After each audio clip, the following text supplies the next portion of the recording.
He smiled while he destroyed everything.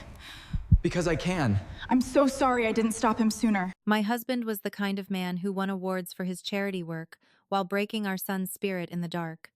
I spent 15 years keeping his ugly secrets. But the night he looked at our boy and called him a liar in front of our friends, I burned his whole world down.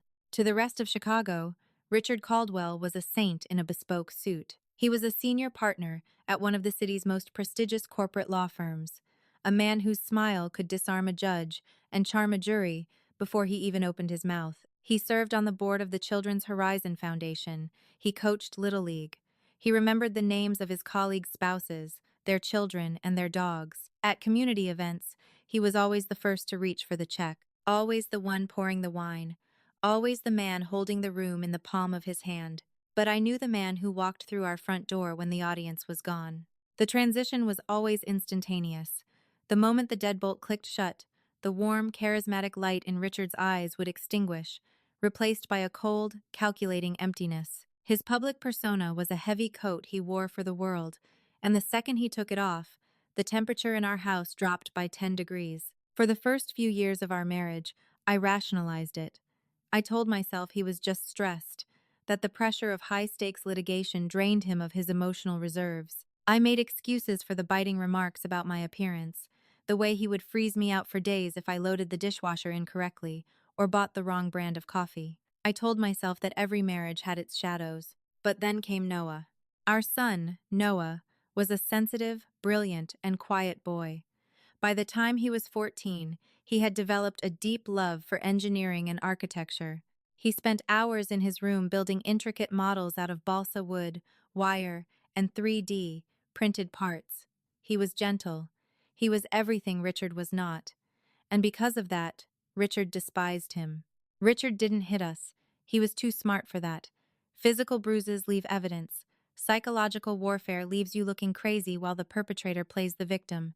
Richard's abuse was surgical. It was in the way he looked at Noah, a gaze filled with such profound disappointment that it made my chest ache. It was in the subtle, undermining comments he made every single day. "Is that really what you're wearing, Noah? No wonder you don't have any friends," Richard would say, not raising his voice, perfectly calm, while sipping his morning espresso. Or, "I saw the miller's son made varsity. And you built another toy house. Fascinating." I fought back, of course. I would scream, I would cry, I would stand between them. But Richard had a terrifying ability to turn any argument back on me. He would lower his voice to a whisper, look at me with absolute pity, and say, "Helena, you're being hysterical. I'm trying to prepare the boy for the real world. You're coddling him, and it's making him weak. Do you want him to be a failure?" Eventually, I learned to manage the environment. I became a human shock absorber, constantly monitoring Richard's moods, anticipating his triggers, and shielding Noah as best as I could. I thought I was protecting my son by keeping the peace. I thought if I just kept the boat steady, we could survive until Noah left for college. I was a coward, trapped in a golden cage in the affluent suburbs of Oak Brook, terrified of the man I slept next to, and terrified of what he would do to us in court if I ever tried to leave. Richard knew every judge in the county. He had reminded me, more than once, that if I ever crossed him, I would walk away with nothing, not even my son. I didn't realize that while I was busy trying to survive, my 14-year-old son was suffocating. I didn't realize that Richard's cruelty was escalating behind my back. The breaking point arrived in late October. Noah had spent 3 months working on a complex structural model for the state high school engineering competition. It was a beautiful, sprawling replica of a sustainable urban transit hub, complete with working LED lights and a tiny motorized rail system. It took up half of our basement ping-pong table. Noah was so proud of it. For the first time in years, I saw a genuine, unrestrained spark of joy in my son's eyes. The competition was scheduled for a Saturday. On Thursday afternoon, I had to drive into the city to meet with my sister, leaving Richard and Noah home alone. I was hesitant, but Richard had been in surprisingly good spirits all week, having just won a massive settlement at work. I figured they would just avoid each other, as they usually did. I was gone for exactly 3 hours. When I returned, the house was eerily silent. I called out for Noah but got no answer. I walked into the kitchen and saw Richard sitting at the island, casually reading the Wall Street Journal with a glass of scotch in his hand. He didn't even look up. "Where's Noah?" I asked, a knot forming in my stomach. "In his room," Richard replied flatly, turning a page. "He had a bit of a tantrum. Best to let him cry it out." I didn't wait to hear another word. I dropped my bags and ran downstairs to the basement. As soon as I turned the corner, I stopped dead in my tracks. Noah's project, his beautiful, intricate city of the future, was destroyed. It wasn't just broken, it was obliterated. The balsa wood structures were smashed into splinters. The wiring was ripped out. The motorized rail was stomped flat. It looked as though someone had taken a baseball bat to it. I couldn't breathe. I stumbled back up the stairs and burst into Noah's room. He was sitting on the floor in the corner, his knees pulled to his chest, staring blankly at the wall. His eyes were red, but he wasn't crying anymore. He just looked hollowed out. "Noah, baby," I gasped, dropping to my knees and pulling him into my arms. "What happened? What did he do?" Noah shook his head, his voice completely monotone. He said I left a mess. He said I was taking up too much space. "I tried to move it, Mom. I told him I'd move it to the garage, but he just started smashing it." He smiled while he did it. Rage, hot and blinding, surged through my veins. I stood up, ready to march downstairs and kill Richard with my bare hands. But Noah grabbed my wrist. His grip was surprisingly strong. "Don't," Noah whispered, his voice trembling. "Mom, please don't. He'll just turn it around on you. He always does." "I don't care," I spat, tears streaming down my face. "He can't do this. I'm calling the police. I'm packing our bags." "Mom, look." Noah reached into the pocket of his hoodie and pulled out his phone. His hands were shaking violently. When he started yelling, I knew what he was going to do. I pressed record on my voice memos. I slipped the phone onto the shelf before he smashed the project. My heart stopped. I took the phone from his hands. Noah hit play. The audio was crystal clear. First, I heard the sound of wood snapping. Then Noah's voice panicked and pleading. "Dad, please, stop. I'll move it. Please. I've been working on this for months." Then came Richard's voice. It wasn't loud. It wasn't out of control. It was terrifyingly calm, laced with a sadistic amusement. "You think this piece of garbage matters, Noah? You think you matter? You're pathetic. Look at you crying over toys." More sounds of shattering plastic. Noah sobbing. "Stop it! Why are you doing this?" Noah cried on the tape. "Because I can," Richard's voice hissed, devoid of any human warmth.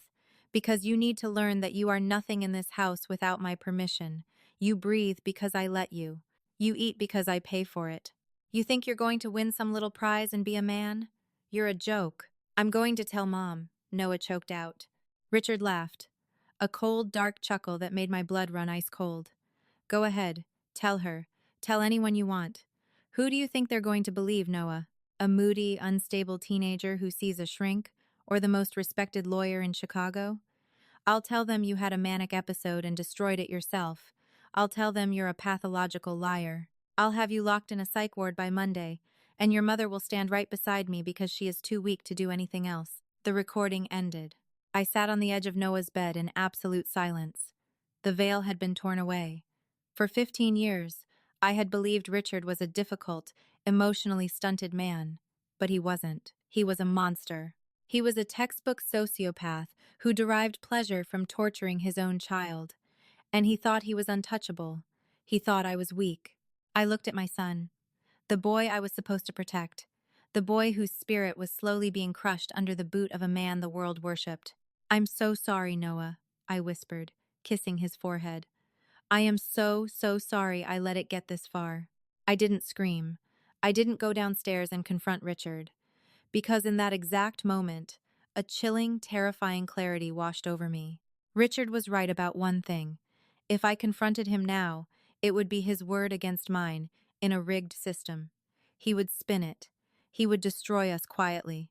If I was going to take Richard Caldwell down, I couldn't just leave him. I had to annihilate him. I had to strip him of the one thing he cared about more than anything else in the world. His perfect, pristine reputation. "Send that audio file to me," I told Noah, my voice eerily calm. "Send it to my phone, my email, and the cloud. And then delete it from yours. Do not say a word to him. We act perfectly normal. Noah looked at me, confused and terrified. Mom, what are you going to do? I'm going to make sure your father never hurts you again, I promised. The opportunity presented itself exactly 2 weeks later.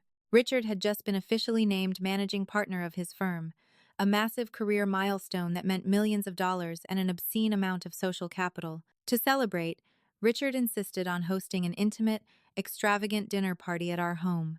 The guest list was meticulously curated. It included Arthur Pendleton, the retiring senior partner whose throne Richard was inheriting, Diane Pendleton, a terrifyingly influential socialite, Greg and Lisa Hughes, who owned the largest commercial real estate firm in the Midwest, and finally, Richard's longtime business partner and our closest family friends, David and Sarah Harrison. These were the people Richard needed to impress. These were the people who formed the bedrock of his kingdom. I spent the entire week preparing. I hired the caterers. I bought the expensive Bordeaux. I smiled and played the role of the devoted, adoring wife perfectly. Richard was in a state of absolute euphoria, drunk on his own success, strutting around the house like a king surveying his lands. He completely ignored Noah, which was exactly what I wanted. The night of the dinner party arrived. A heavy November snow had started to fall outside, making the warmth of our formal dining room feel even more insulated and exclusive. The crystal sparkled under the chandelier. The filet mignon was perfectly cooked. The wine was flowing. At the head of the table, Richard was holding court. He was telling a highly embellished story about a recent court case, waving his wine glass around, making everyone laugh. Arthur Pendleton looked at him with fatherly pride. Sarah Harrison was hanging on to every word. I sat at the opposite end of the table, smiling until my jaw ached, a small Bluetooth remote tucked discreetly inside the pocket of my silk evening gown. My phone was resting on the kitchen counter, connected directly to the home's ultra-high-end Sonos surround sound system, the same system Richard had painstakingly installed so he could listen to classical music in every room of the house. Noah was seated halfway down the table. I had told him he didn't have to be there, but he insisted. He sat quietly, pushing his asparagus around his plate, keeping his eyes downcast. As dinner wound down and dessert was served, Diane Pendleton leaned forward, directing her sharp, heavily mascaraed eyes toward Noah. "So, Noah, dear," Diane chirped loudly, bringing the table's conversation to a halt. "Richard was telling us about your engineering competition. He said, you built the most marvelous little city, but there was a terrible accident?" The room went completely silent. My heart began to hammer against my ribs like a trapped bird. Noah froze, his fork suspended in midair. He looked up, his eyes darting from Diane to his father. Richard didn't miss a beat. He put on his concerned, loving father mask instantly. His face softened into a perfect portrait of sympathetic grief. He reached out and rested a hand on Noah's shoulder, squeezing it just a little too hard. "It was a tragedy, really," Richard sighed, shaking his head. He looked at Arthur and Diane with a bittersweet smile.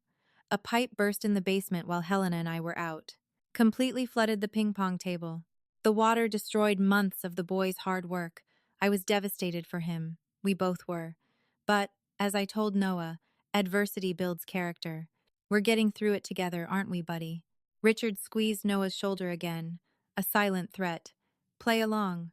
The guests murmured in sympathy. "Oh, what a shame," Lisa Hughes cooed. "But your father is right, Noah. It's a wonderful learning experience." I watched my son. I watched his knuckles turn white as he gripped his fork. I watched the shame and the fury battle in his 14-year-old eyes. For a moment, I thought he was going to shrink away. I thought he was going to swallow the lie, like he had swallowed so many lies before. But then, Noah looked at me. I gave him the smallest, almost imperceptible nod. "I've got you." Noah took a deep breath. He set his fork down on the porcelain plate with a sharp clink. "That's a lie," Noah said. His voice wasn't loud, but in the quiet dining room, it sounded like a gunshot. The murmurs of sympathy abruptly ceased. Sarah Harrison blinked, confused. Arthur Pendleton lowered his wine glass. Richard's sympathetic smile froze on his face. His fingers dug harder into Noah's shoulder. "Excuse me?" Richard said, a warning edge slipping into his smooth voice. "It's a lie," Noah repeated, louder this time. He shrugged Richard's heavy hand off his shoulder and sat up straight. "There was no burst pipe. Our basement never flooded. You smashed my project. You destroyed it with your own hands." The tension in the room spiked instantly. The air became so thick you could choke on it. The guests exchanged deeply uncomfortable glances. Richard's reaction was terrifyingly smooth. The sociopathic pivot was instantaneous. He didn't yell. He didn't look angry. Instead, he withdrew his hand, sat back in his chair, and let out a long, heavy, deeply pained sigh. He looked at Arthur Pendleton with eyes full of sorrow. "I apologize, everyone," Richard said, his voice dripping with faux pity. "I didn't want to bring this up tonight, but Noah has been struggling lately. His therapist warned us about this." "Therapist?" David Harrison asked, frowning. "Yes," Richard lied effortlessly, adopting the tone of a weary, long-suffering saint. "He's been having these episodes. Delusions, really. We think the pressure of school has been too much. He destroyed the model himself in a fit of rage, and unfortunately, he's convinced himself that I did it. It's been very hard on Helena and me. He's become quite the little storyteller." Richard looked at Noah, his eyes dead and cold despite the warm, tragic tone of his voice.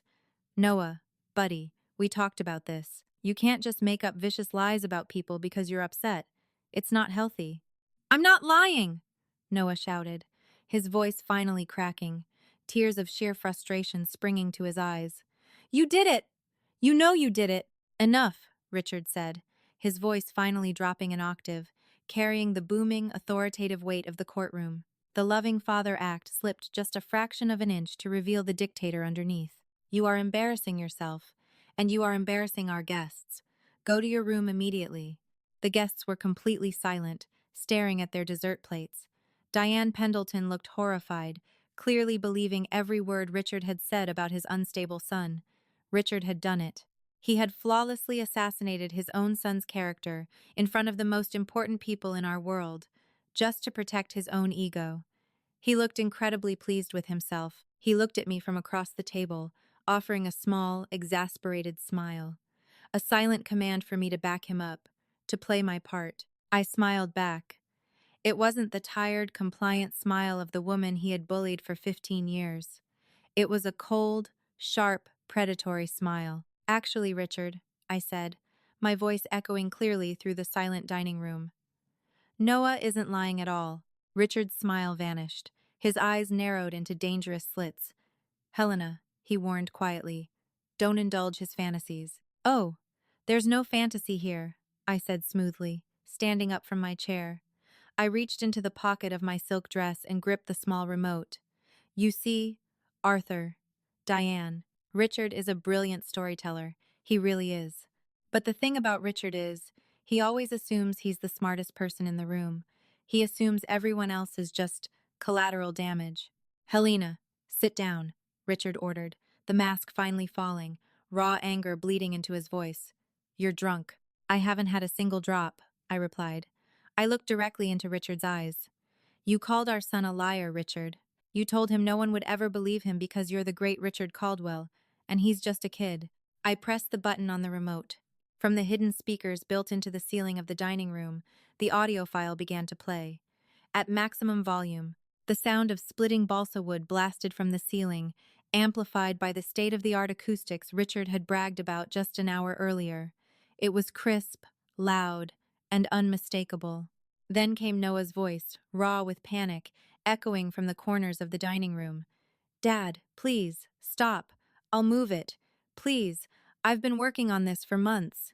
The blood drained from Richard's face so fast he looked as though he were going to pass out. He lunged for his pockets, slapping his jacket to find his phone, desperately trying to access the Sonos app to shut it down. But I had already changed the Wi-Fi password. I had locked the system down entirely. "You think this piece of garbage matters, Noah? You think you matter? You're pathetic. Look at you crying over toys." Richard's recorded voice was a serrated blade slicing through the opulent warmth of the room. It stripped away the bespoke suit, the charitable donations, the charming smile, and laid bare the rotting, sadistic core of the man sitting at the head of the table. "Helena, turn that off!" Richard hissed, his veneer of control shattering completely. He stood up, knocking his heavy mahogany chair backward. It hit the hardwood floor with a violent thud. "Turn it off right now." I simply placed the remote down on the table, folded my hands, and looked at him. "I can't, Richard. The app seems to be glitching. Stop it! Why are you doing this? Noah sobbed from the speakers. Because I can, the recorded Richard spat. Because you need to learn that you are nothing in this house without my permission. You breathe because I let you. You eat because I pay for it. You think you're going to win some little prize and be a man? You're a joke. Diane Pendleton let out a choked gasp. She pressed a trembling hand over her mouth, her eyes wide with unadulterated horror, darting between the speakers in the ceiling and the man she had just spent the evening praising. Sarah Harrison, who had always looked at Richard with quiet adoration, pushed her chair back from the table, as if sitting near him might infect her. Arthur, this is completely fabricated, Richard stammered, turning to the senior partner. Sweat had broken out on Richard's forehead, ruining his perfectly styled hair. He looked frantic, like a cornered animal. It's AI. It's an AI deepfake. Helena has been struggling with her mental health. I didn't want to say anything. She's trying to ruin me. Go ahead. Tell her. The recording continued, louder now, a terrifying, godlike boom raining down on the dinner party. Tell anyone you want. Who do you think they're going to believe, Noah? A moody, unstable teenager who sees a shrink, or the most respected lawyer in Chicago? I'll tell them you had a manic episode and destroyed it yourself. I'll tell them you're a pathological liar. The recording finally clicked off, leaving behind a silence so absolute, so suffocating, it felt like the oxygen had been vacuumed from the room. Nobody moved. Nobody breathed. Arthur Pendleton, the man who held Richard's entire professional future in his aging, liver-spotted hands, slowly placed his linen napkin on the table. He didn't look angry. He looked disgusted. And in Arthur's world, disgust was far deadlier than anger. Arthur, please, Richard pleaded, his voice cracking, reaching a hand out across the table. You know me. Arthur stood up. He buttoned his suit jacket with deliberate, agonizing slowness. He didn't even look at Richard. He looked at me, and then he looked at Noah. Helena, Arthur said, his voice quiet but carrying the weight of an anvil. Thank you for the dinner. The filet was extraordinary. Diane, get your coat. Arthur, wait, you can't just leave. Let me explain. Richard was begging now. Actually begging. The great Richard Caldwell, reduced to a desperate, sweating mess in his own dining room. Do not contact me this weekend, Richard, Arthur said coldly. And do not come into the office on Monday. Human Resources will courier your personal effects to you. The partners will be convening for an emergency meeting tomorrow morning. You can't do that, Richard shouted, his voice finally breaking into a hysterical screech. I just brought in the Peterson account. I am this firm. Arthur paused at the archway of the dining room. He finally turned his head to look at Richard, his eyes filled with a terrifying, glacial contempt. You are a liability. And far worse than that, Richard, you are a coward who breaks children in the dark. You are done in my city. The exodus was swift and utterly silent. Greg and Lisa Hughes practically ran to the coat closet. David and Sarah Harrison wouldn't even make eye contact with Richard as they slipped out the front door. Within 3 minutes, the house was empty of everyone except Richard, Noah, and me. The heavy mahogany front door clicked shut. The silence that followed was different. It was heavy, violent, and pregnant with the promise of destruction. Richard stood at the head of the table, his chest heaving, his fists clenched so tightly his knuckles were stark white. He slowly turned his head to look at me, his eyes burning with a hatred so pure it felt like physical heat. You stupid, stupid bitch, Richard whispered, his voice trembling with a rage that shook his entire frame. Do you have any idea what you've just done? Do you know what I am going to do to you? He took a step toward me. For 15 years, that step would have made me cower. It would have sent me apologizing, shrinking into myself, trying to de-escalate. But the woman who was afraid of Richard Caldwell had died 2 weeks ago in the basement, standing over the smashed ruins of her son's dreams. I didn't flinch. I reached into my purse, resting on the sideboard, and pulled out a thick, legal-sized envelope. I tossed it onto the dining table. It slid across the polished wood, coming to a stop directly over Richard's spilled wine. I know exactly what you're going to do, Richard, I said, my voice completely devoid of emotion. You're going to sign those. Or, I send the audio file to the Chicago Tribune, the Ethics Board of the State Bar Association, and the Board of Directors at the Children's Horizon Foundation. Richard stared at the envelope. What is that? Divorce papers. Drafted by Eleanor Vance, I said smoothly. I watched his eyes widen in pure terror at the name. Eleanor Vance was the most ruthless, terrifying divorce attorney in Illinois, a woman who ate corporate lawyers like Richard for breakfast. I've spent the last 2 weeks moving half of our liquid assets into an account in my name. Completely legal, of course. Joint funds. The house goes on the market next week. You're giving me full physical and legal custody of Noah. You will pay for his college in full, and you will move into a hotel tonight. You are out of your mind, Richard sneered, though his voice was shaking. You think you can just take everything? I'll drag you through court for a decade. I'll bankrupt you. I know every judge in this county. Yes, you do, I agreed calmly. But judges are elected, Richard, and none of them will touch you once they hear how you treat your own child. You just got fired by Arthur Pendleton. By Monday morning, every law firm in Chicago will know you're radioactive. If this recording goes public, you won't just lose your job, you'll lose your license. You'll be a pariah. No country club, no charity galas, no corner office, nothing. I walked around the table, putting myself squarely between Richard and Noah. You said it yourself, Richard, I reminded him, throwing his own poisonous words back in his face. Who do you think they're going to believe? Turns out, they believe the tape. You can sign the papers quietly and keep a shred of your dignity in the shadows, or we can go to war, and I will burn your reputation to ash in the public square. Your choice. Richard stared at me. For the first time in 15 years, he saw me. He didn't see an extension of his ego, or a punching bag, or a servant. He saw an adversary who had completely outplayed him. He saw a mother who had finally woken up. His shoulders slumped. The tyrannical posture collapsed, leaving behind a hollow, aging man. Without another word, he turned on his heel, walked upstairs, and packed a single suitcase. 10 minutes later, the garage door opened. His Porsche engine roared to life, and he drove away into the snowstorm. I turned to look at Noah. My son was still sitting at the table, his eyes wide, tears streaming silently down his face. But they weren't tears of fear. For the first time in his life, he looked like a massive, crushing weight had been lifted from his chest. I walked over to him and pulled him into a fierce, tight embrace. He buried his face in my shoulder, his arms wrapping tightly around my waist. Is he really gone? Noah whispered into my dress. He's gone, baby, I promised, kissing the top of his head. He is never, ever going to hurt you again. The fallout over the next few months was spectacular, brutal, and profoundly satisfying. Arthur Pendleton was a man of his word. By Monday morning, Richard was officially severed from the firm. The PR department released a terse, highly sanitized statement about Richard stepping down to pursue other personal opportunities. But in the elite, gossipy circles of Chicago's upper crust, the truth spread like wildfire. Diane Pendleton, who treated high society gossip as a competitive sport, made sure everyone who mattered knew exactly what Richard had done. Overnight, Richard Caldwell became a ghost. His invitations dried up. He was quietly asked to resign from the board of the Children's Horizon Foundation. When he tried to leverage his connections to secure a partnership at a rival firm, his calls went unreturned.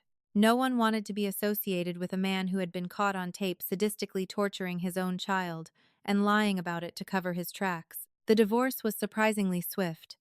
Richard, terrified of the recording leaking to the media and destroying the last microscopic fragments of his ego, folded almost immediately. Eleanor Vance dismantled him in the mediation room with surgical precision. I secured full custody of Noah, with Richard only permitted supervised visitation, a right he was too cowardly and ashamed to ever actually exercise. I kept the house, which I immediately sold, using the proceeds to buy a beautiful, sunlit, mid-century modern home in a quieter, more artistic suburb closer to the lake. The first night in our new house, Noah and I ordered pizza and ate it on the floor of the empty living room. There was no screaming. There was no tiptoeing. There was just the sound of the wind off the lake and the quiet, peaceful breathing of a home that was finally safe. Healing wasn't instantaneous. You don't just erase 15 years of psychological warfare overnight. Noah continued to see his therapist, but the sessions shifted from managing his anxiety to actively rebuilding his shattered self-esteem. Slowly, beautifully, the color returned to my son's life. Without the oppressive, suffocating shadow of his father constantly judging his every move, Noah blossomed. He laughed louder. He stood taller. He started bringing friends over loud, messy, wonderful teenage boys who tracked mud into the kitchen and ate everything in the pantry. I welcomed the noise. Every laugh, every dropped plate, every loud video game session was a victory song. The following October, exactly 1 year after Richard had smashed his project, Noah entered the state engineering competition again. He had spent 6 months building something entirely new. It wasn't just a transit hub this time. It was a fully integrated, sustainable eco-village model. It was twice as large, infinitely more complex, and breathtakingly beautiful. He worked on it in the center of our new living room, spreading his tools and wires across the coffee table without an ounce of fear. When the day of the competition arrived, I sat in the front row of the crowded high school gymnasium. The room was buzzing with parents, judges, and nervous students. When the head judge took the microphone to announce the grand prize winner, my heart was in my throat. And the first place award for structural innovation goes to Noah Caldwell. The gym erupted into applause. I burst into tears, jumping to my feet and cheering as loudly as I could. Noah walked up to the podium, a massive, genuine smile illuminating his face. He shook the judge's hand, took the heavy glass trophy, and looked directly at me in the crowd. He raised the trophy slightly, a silent, beautiful acknowledgement of everything we had survived to get to this moment. That evening, I stood on the back porch of our new home, holding a mug of tea, watching the sun set over the trees. I thought about Richard. I had heard through the grapevine that he was living in a luxury condo downtown, working as an independent consultant for smaller, less prestigious clients. He was wealthy, but he was entirely alone. His reputation, the only thing he had ever truly loved, was ashes. He had built a fortress of lies, and it only took one single moment of truth to bring the whole thing crashing down. I used to think my silence was protecting my son. I used to believe that keeping the peace was the ultimate act of love. But I was wrong. True love isn't about absorbing the blows so your child doesn't have to. It's about tearing down the monster, throwing the punches. We had lost a lot. We had lost the illusion of a perfect family, the financial security of the golden cage, and years of our lives to a man who didn't know how to love. But as I looked back through the glass door into the living room, watching Noah carefully place his first place trophy on the mantel, I knew exactly what we had gained. We had gained each other. We had gained our freedom. And most importantly, we had gained the truth. And the truth was, we were going to be just fine. If Helena and Noah's story of surviving the dark and finding the courage to fight back moved you, don't let their journey end here. Hit that like button to support mothers who protect their children. Share this video to expose the hidden realities of toxic relationships. And subscribe for more real-life, dramatic stories of resilience, revenge, and rebirth. Have you ever had to stand up to a bully in your own home? Drop your story in the comments below.